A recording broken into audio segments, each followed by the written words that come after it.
అందరినీ సాయం చేయమని అడిగావయ్యా, ఎవరు ముందుకు రాలేదయ్యా. కొంతమంది తిండి గతి లేక వలసెళ్ళి పొరుగురులో కూలీనాలి చేసుకుంటున్నారయ్యా. వాడి రక్తంతో తడిచాకే మళ్ళీ మా పొలాల్లో విత్తనాలు మొలకెత్తుతాయి. ఊరంతా మీ రాక కోసం ఎదురు చూస్తోందయ్యా.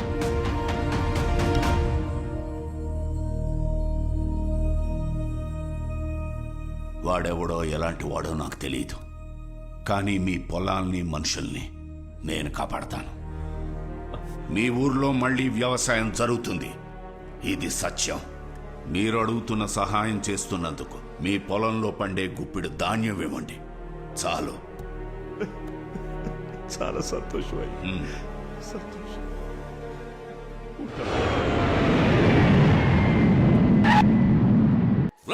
సుల్తాన్ ఎయిర్పోర్ట్ లో దిగాడంట, త్వరగా వాటిలో కానీ రా.